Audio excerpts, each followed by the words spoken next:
Үйден шықмай гына жеңүүчүләрне бүләклиләр. Быел Габдулла Тукай исемендәге премия тапшыру тантанасы үзенчәлекле рәвештә узды. Премиягә кемнәр лаек? Иҗат җимешләре комиссияне нәрсәсе белән җәлеп иткән.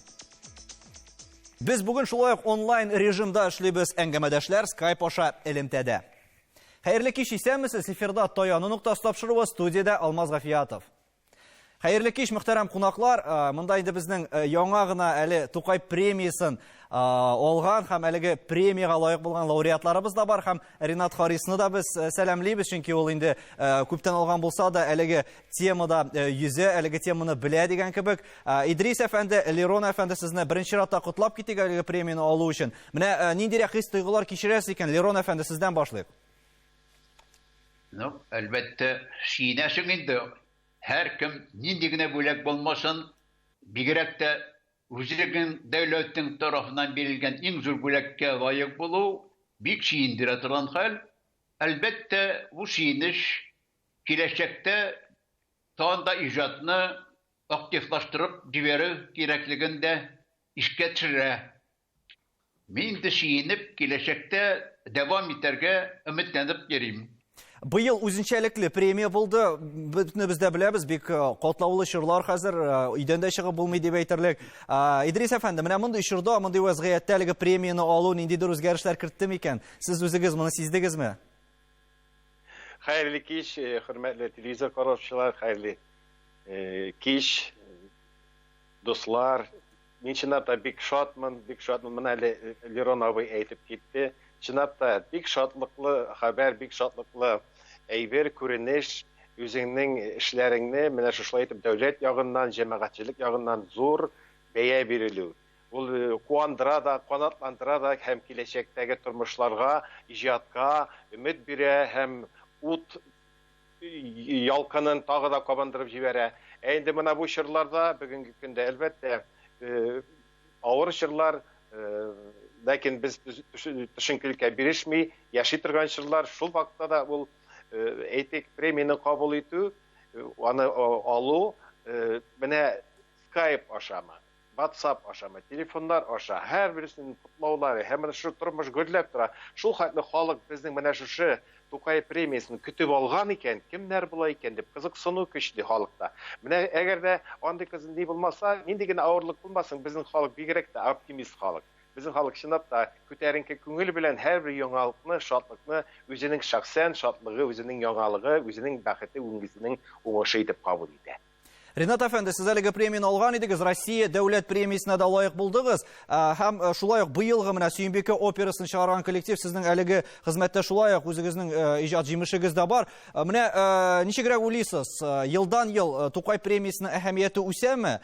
Һәм сезнең фикерегезчә ул татар иҗат коллективлары, шул ук җырчылары, язучылары өчен ниндидер бер югары нокта булып тора микән? Иң беренче нәүбәттә мин яңа лауреатларны котлап китмәкче булам. Менә безнең күз алдында Идрис Газиев һәм Лерон Хәмидуллин утыра. Алар икесе дә безнең мәдәниятебезгә үзләреннән зур өлеш керткән кешеләр. Идрис Газиев инде җырчы буларак кына түгел, җырчы буларак ул гомумән безнең иң яхшы җырчыларыбызның берсе, иң бийик җырчыларыбызның берсе. Ул әле безнең мәдәниятебезгә яңа жанрда алып килгән кеше, документаль, музыкаль, эссе, телефильм дигән жанр барлыкка китергән кеше.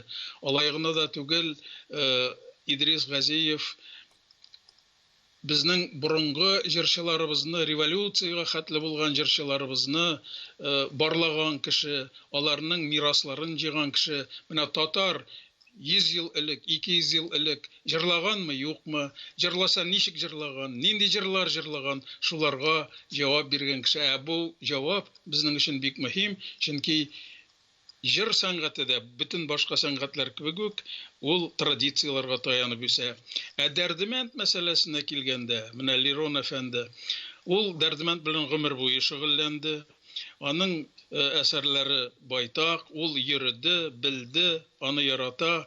Дәрдемәнд минем иң яраткан шагыйрьләремнең берсе, аның урысча китабын иң беренче заманасында мин чыгарган идем. Анарга багышланган циклларым да бар минем. Лерон Дәрдемәндне иҗатын барлауга, аның шәхесен зур итеп күрсәтүгә, чын итеп күрсәтүгә үзеннән шулай ук зур өлеш кертте. Шуның өчен мин бу ике лауреатны да әлбәттә чын күңелдән котлыйм.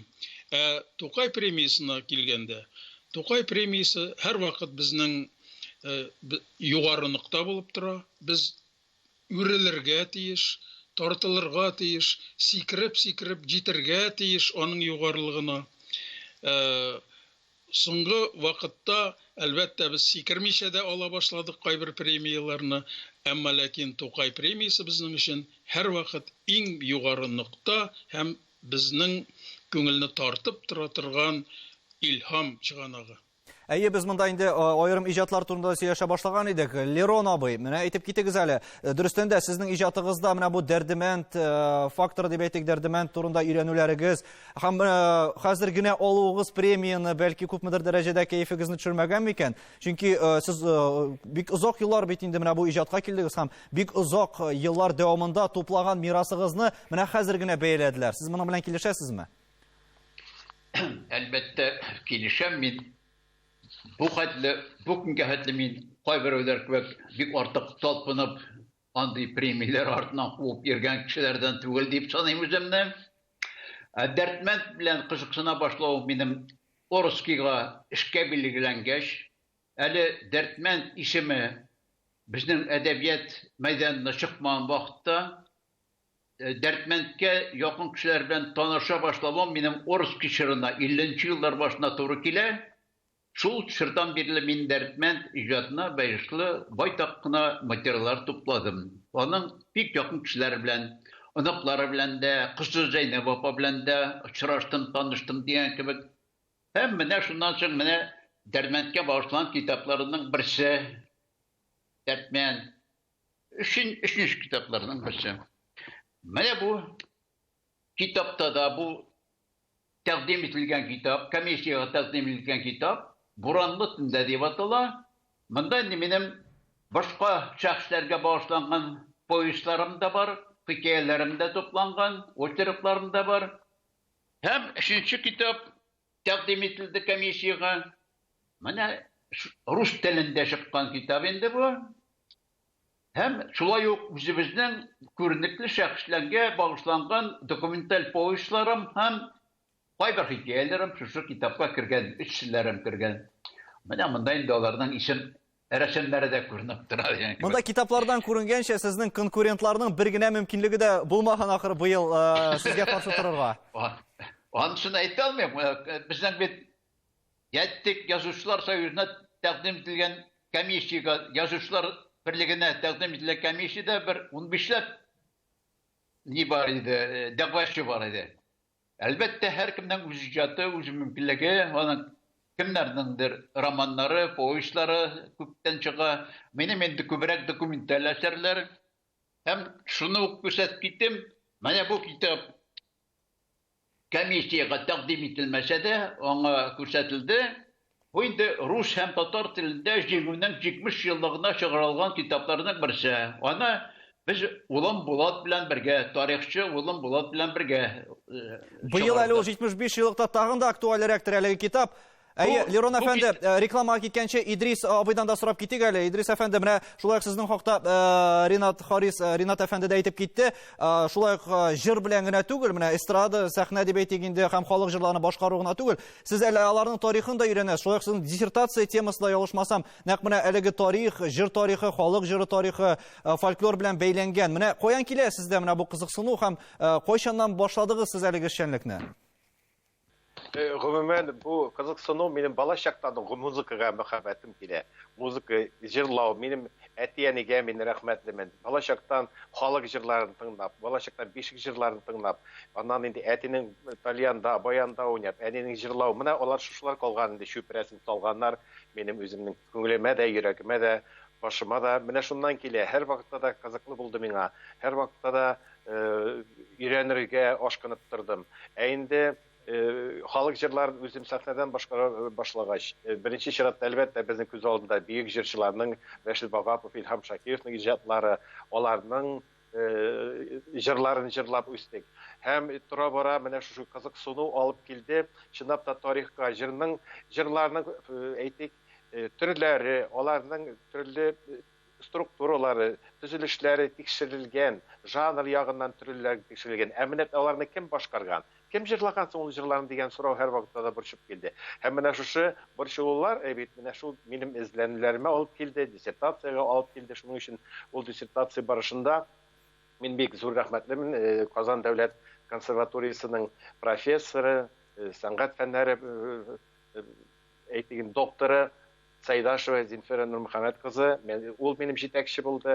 Менә ул тиз генә төшенеп алды да, Идрис бик әйбәттеме, әйдә эшлибез дип, борынгы чордан алып бүгенге көнгә хәтле татар җырында, татар сәнгатендә, татар вокаль культурасында җырчыларның роле менә шул булды. Кем җырлаган, нәрсә җырлаган, нинди репертуар, тормышлары ничек булган, һәм аларның менә шушы гасырлар аша, дистәләгән еллар аша, аеруча 20нче гасыр башы, 20нче яртының урталарына хәтта ничек булган аларның тормышлары, ул бик кызыклы материал, әле эшлисе, бу юнәлештә әле яңа күтәрелде төрле чыганаклар, менә алар буенча үзенең эшемне әлбәттә мин дәвам итәчәк.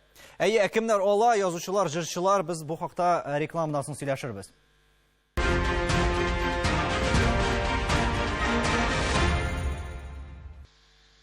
Татарстан Яңа гасыр телеканалында Таяну ноктасы тапшыру, без бүген Тукай премиясын тапшыру турында сөйләшәбез.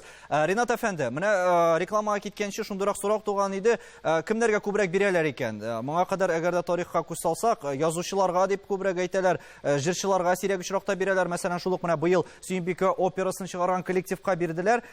Быел да менә премия алган 3 шәхсне берсе генә язучы. Менә ниндирәк принцип буенча бүленә икән ул һәм андый бүленеш гомумән бармы икән Тукай премиясын тапшырганда? Тукай премиясын һәм башка дәүләт премияларын тапшырганда бер генә принцип булырга тиеш. Ул да булса, иң яхшы әсәр бездә менә Татарстанда татар әдәбиятының горурлыгын арттыра торган әсәр булырга тиеш. Шушы әсәр белән без үзебезне башка милләтләр арасында да, башка республикалар, башка халыклар арасында да күрсәтеп, горурлана алырлык әсәр булырга тиеш. Менә шушы гына принцип. Быел язучы аламы, я композитор аламы, ник язучы алмады, ник композитор алмады дигән принцип булырга тиеш түгел. Тукай премиясы ул безнең культурабызны, безнең мәдәниятебезнең иң югары ноктасына безне тарта торган бер элемент, безне тарта торган бер югарылык булырга тиеш. Шул гына принцип. Әле кемнәрдер бит әйтә, шул исәптән Тукайның үзенең шәхесенә, бәлки иҗатына да бәйле булырга тиеш дигән фикер туган иде монда. Лерон әфәнде, сезнең дә әйтер сүзегез бар ахрысы? Мин шуны эштәп әйтим инде. Мин Урта Азия республикаларындагы кардәшләр белән аралашып яшәгән кеше, әйтик, һәм Үзбәкстанда, һәм Казакстанда yazıcılar ismindeki бүләкләр бирелә, премиялар бирелә. Инде композиторларга, музыкантларга аларның үз премиялары. Алар параллель. Шул күләмдәге шул бүләкләр, ләкин һәр берсенә аерым бирелә. Язучыларга аерым, сәнгать кешеләренә аерым. Менә шуны гына әйтәм килә. Ринат әфәнде, әгәр дә Тукайның үзенең шәхесенә килгәндә, менә кирәкме аның иҗаты белән бәйле булу һәм күпме дәрәҗәдә барыбер аның иҗатына, шәхесенә игътибар кирәкме икән бу очракта? Бу очракта бу да принципиаль булырга тиеш түгел. Тукай иҗатына кагылышлымы, ул әсәр кагылышлы түгелме? Тукай иҗатына кагылышлы бик күп фәнни әсәрләр бар. Ул фәнни әсәрләрне билгеләп үтер өчен махсус премия бар. Ул дәүләт премиясы. Татарстанның дәүләт премиясы бар бит әле, Тукай премиясы кебек үк. Менә андый Тукайга багышланган, я булмаса башка зур шәхесләргә багышланган фәнни әсәрләргә дәүләт премиясы бирергә тиеш, Тукай премиясы түгел. Менә тарихи яктан алганда сезнең әсәрләрегез күп кенә телләргә тәрҗемә ителде, шул исәптән рус кына түгел, казак телләренә дә. Менә тарихи яктан бу уңыш дип саныйсызмы сез моны? Ну, һәркем эшендә зур уңышында. Миндә әйберләрем, әсәрләрем бик күп тәрҗемә ителмәгән, алар әш күләмдә генә. Әгәр дә күбрәк yazıp kübrek icat etken bolsam belki tağında kübrekte tercüme edilgen bulurlar. Aytik dertmentke bağışlanan dokumental povestim eli tulayım tercüme edilmegen başka tillerge. Şol vaqtda min ataklı kompozitörümüz Latif Hamidi'ge bağışlap da dokumental povest yazgan idim. Bu povestim eli bizning tatar tilindegine çıktı.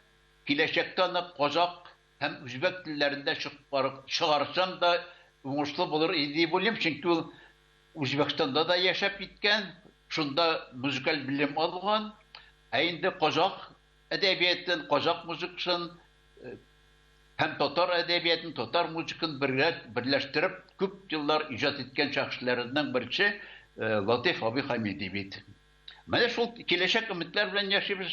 İdris әфәнде, сезнең иҗатыгызга да күчик. Менә халык җырларын башкару өчендә дип язылган. Сез бүген күпме халык җырын башкарасыз? Һәм сезнең иҗатыгызда гомумән алар процентлар белән әйтсәк инде нинди урын алып торалар? Процентлар белән, мин алай процентлар белән санында белмим, ләкин мин һәр вакытта да менә ниндидер ситуациядә, ниндидер ул әйтегән моментта türlü халык җырларын башкарам. Шулык Тукайга килгәндә, чынлап та минем Тукай, Абдулла Тукай сүзләренә байтак кына җырлар җырланылды, барлар алар озын көйләрдә, кыска көйләрдә, салмак көйләрдә, һәм әлбәттә Тукай җырына кагылышлы зур күләмле әсәрләр дә башкардым мин, һәм башкарам. Ул Алмаз Манасыповның Тукай хәңнәре вокаль симфоник поэмасы. Инде чынлап та халык җырлары өйрәнү, менә шушы халык җырларын башкару ул заманында алып килде мине компакт дисклар чыгарырга. Мин антология дип атадым аны. Антология татар халык җырлары антологиясы, татар халкының 60 җыры 3 компакт дискка чыктылар. Төрле яклардан Мишәр җырлары да, Себер татарлары җырлары да, Казан татарлары җырлары да, төрле жанрда, озын көйләрдә, кыска көйләрдә, инструменталь ансамбль белән дә, фортепиано, баяннар белән дә, кыскасы төрле башкару белән һәм һәр вакытта да мин халык көйләрен җырладым, җырлыйм. Чөнки халык җырларында бөтен безнең халкыбызның фәлсәфәсе дә ята, аның йөрәге дә анда салынган, аның күңеле дә һәм аның бөек моңы да салынган. Әгәр дә без инде премияның үзенә тагын бер кат әйләнеп кайтсак, Ринат әфәнде, ничек уйлыйсыз? Менә күбрәк барыбер өлкән яшьтәгеләргә бирелә дип санамыйсызмы? Яшьләргә урын һәм ишекләр ачык түгелме бүген? Нәкъ менә Тукай премиясын алуда, әллә инде монда шулай ук сез әйткәнчә бары тик бер генә принцип һәм башка принциплар буенча бүленмиме?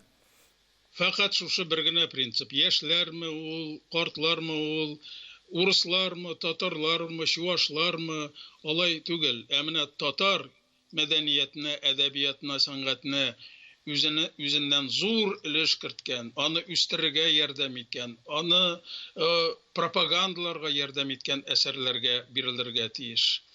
Хәзер Сөембикәгә дә кайтыйк әле. Менә Сөембикә операсына быел шулай ук премия бирелде. Мин бу премия өчен иң беренче нәүбәттә әлбәттә театрга, Муса Җәлил исемендәге опера һәм балет театрына, аның җитәкчелегенә рәхмәт әйтер идем. Менә соңгы елларда ничә әсәр, яңа әсәр, милли әсәр чыкты, ничә балет чыкты, ничә опера чыкты. Бит башка театрларда Россия күләмендә, алай гына түгел, Европа күләмендә менә драма балетлар, опералар өр-яңа, ак кагаздан башланган, яңа либретто, яңа музыка, яңа башкаручылар белән башкарылган андый зур әсәрләр юк. Безнең опера театры менә ничә еллар дәвамында безнең сәнгатебезне өр-яңа әсәрләр белән баета. Әгәр дә инде Тукай премиясына килсәк, мин инде Әгәр теге Сталин премиясы, элеккеге Сталин премиясы кебек премия булган булса, мин инде 4 мәртәбә Тукай премиясы лауреаты булган булыр идем. Чөнки мин язган әсәрләр һәммәсе Тукай премиясы белән бүләкләнеп килде. Хамайы быйылғы лауреатларны біз тағын бір қат искә төшерик. Лерон Хамидуллин, Дәрдемәнд, Бураны түнде, Зарницыны горизонте китаплары үшін. Шулай Денис Осокин турында әйтеп үтмәдек біз. Ул огородные пугало, ноября помар жиынтыгы үшін. Индри Изғазиев, татар композиторлар әсәрләрен һәм хаулык жырларынан түзелгән концерт программалары үшін һәм Сөембикә операсын чыгарган коллектив. Аларын да исемнәрен атап китик. Ринат Салаватов, Юрий Александров, Виктор Герасименко һәм Гөлнара Гатина. Идрис әфәнде, менә без инде күп сөйләштек, монда язучылар, ала жырчылар дип, менә сезнең иҗатыгызда дип әйтик, һәм конкурентлык ягыннан да, һәм башка җырчылар белән, шул исәптән язучылар белән дә әлеге очракта җиңү сезнең өчен нинди әһәмияткә ия икән? Барыбер бит инде кемнәр белән булса да, сез әгәр дә үзегезнең менә коллегаларыгыз белән булмаса да, башка өлкә вәкилләре белән ниндидер көндәшлек белән җиңеп чыккансыз булып чыга. Әлбәттә, мин бер яктан менә мин бик шатмын Лерон абыйның әйбит лауреат булуына. Чөнки мин аның чыганаклары диссертация язганда да шайтак байтак кына аның чыганакларына карап, китапларын укыдым, мәкаләләрен карадым. Ул чынлап та төпле дә үрнәк алырлык кеше. Һәр вакытта да шундый кешеләр алда булса, әлбәттә, тартыласың да, менә мин ничек итеп тоям моны? Бу премияны башка шәхесләр белән чагыштырганда, әлбәттә, бу минем өчен бу бик зур премия.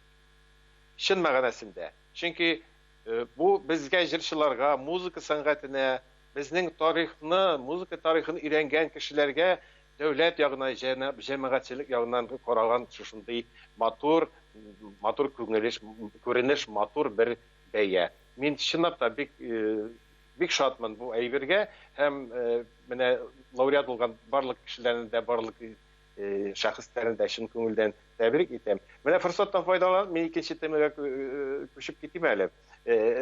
Бераз гына. Безнең белән студияда, безнең белән Skype аша хөрмәтле Ринат абый, Харис, безнең мәшһүр шагыйребез утыра. Бүген аның туган көне. Мин менә форсаттан файдаланып, Ринат абый, сезне чын күңелдән туган көнегез белән тәбриклим. Сез һәр вакытта да алдынгы сафта бардыгыз. Менә минем өчен шәхсән, менә Ринат абый, сез үрнәк, иҗатта да, тормышта да, кешелек сыйфатлары ягыннан да, исәнлектә, саулыкта озак итеп яшәргә насыйп булсын. Без һәр вакытта да сездән үрнәк алабыз. Рәхмәт, Ринат абый, туган көнең белән. Ринат әфәнде, без дә әлеге теләкләргә кушылабыз һәм тапшыру ахырында сездән сорап китәсе килә. Менә бу Тукай премиясын тапшыруда сезнеңчә нәрсә таяну ноктасы булырга тиеш? Biz bu мәсьәләне тикшердек, бер генә әйбер таяну ноктасы.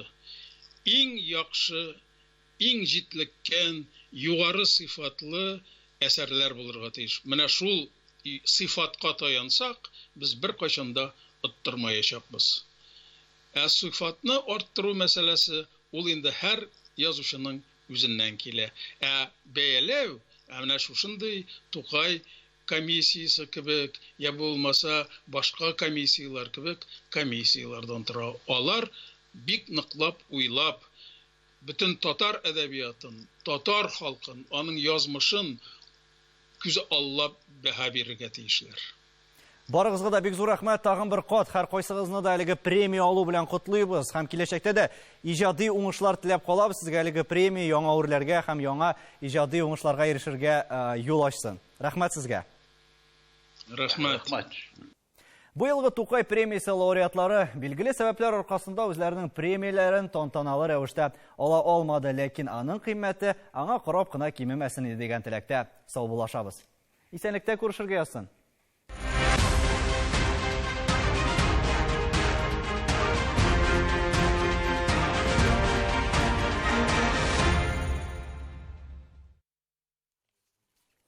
К видео не будем подводить, да?